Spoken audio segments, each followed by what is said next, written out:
For my capstone synthesis masterclass, I chose to focus on the foundation of instruction of positive relationships.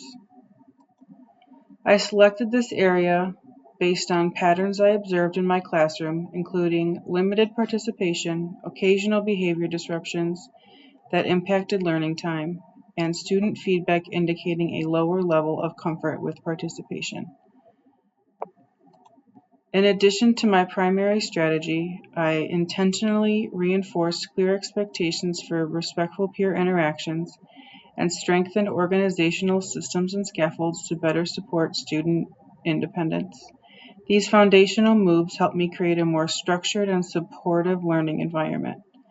As my main instructional routine, I implemented a structured think, pair, share activity, incorporating agree-disagree cards and sentence starters to promote equitable participation and respectful academic discourse.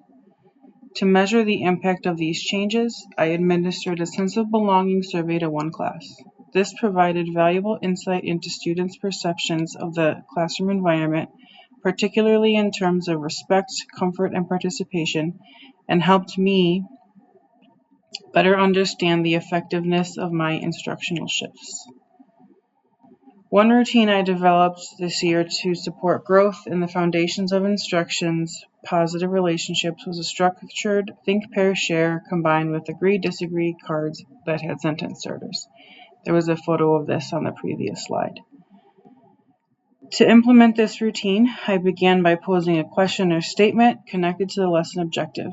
I gave students time to think, to process their response, and decide whether they agreed or disagreed with my statement.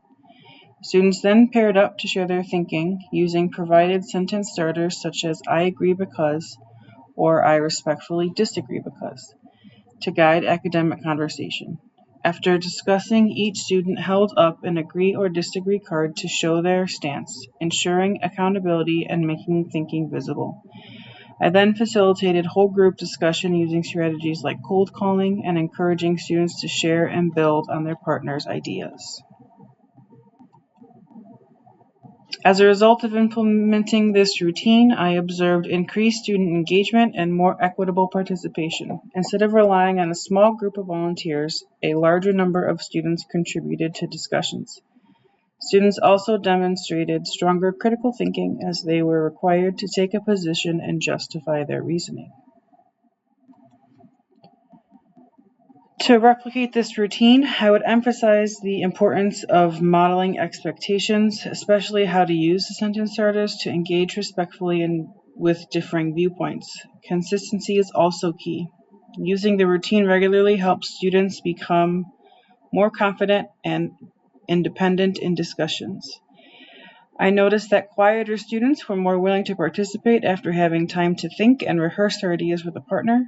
Additionally, student responses became more detailed and thoughtful, especially when using sentence starters to explain their thinking. I also saw improvements in classroom culture as students used more respectful language when agreeing and disagreeing with peers. Overall, this routine helped me create a more inclusive, structured, and academically focused learning environment where students felt more confident sharing their ideas and taking ownership of their learning. After weeks of using the Think, Pair, Share strategy, I administered a sense of belonging survey to one class.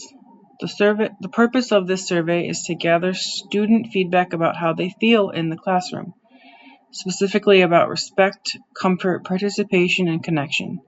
It helps me get insight into things I might not always see through observation alone. To implement it, I created a short survey with questions like I feel respected by my classmates, or I feel safe sharing my ideas in class even if I might be wrong. I use a simple rating scale along with a few optional open-ended questions to get more detailed feedback. After collecting responses, I looked for trends. For example, I noticed that some students don't feel comfortable participating or fully respected by their peers, and this data helps me identify areas where I need to adjust my classroom practices. The most important part is what I do next. I use the information to make intentional changes. That might include implementing more structured classroom discussion routines, reinforcing expectations through respectful interactions, or increasing opportunities for student voice. I found this strategy really valuable because it centers student voice and helps me create a more inclusive and supportive classroom environment. It also allows me to track growth over time by revisiting the survey and see how students' perception change. Looking back, one thing I would improve in administering would be a pre-survey at the very beginning of the process. While the data I collected was helpful, having baseline data would have allowed me to more clearly measure growth over time and better quantify the impact of the strategies I implemented. Moving forward, I plan to use both pre and post surveys to strengthen data collection and more intentionally track changes in students' sense of belonging. Here's some of the data I gathered from the survey. The question was, I feel respected by my classmates. I was happy to see that no students rated this a 1 or strongly disagree, but it was slightly upsetting that one student did score it as disagree. Another question from the survey, I feel safe sharing my ideas even if they might be wrong.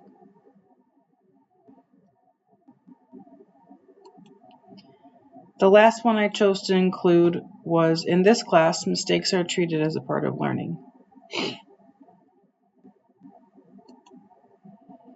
After implementing this strategy and the sense of belonging survey, I observed several positive changes in my class.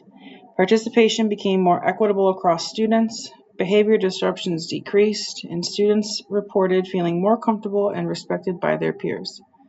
I also saw greater student independence and accountability. Overall, these shifts showed a clear improvement in both academic and classroom environments.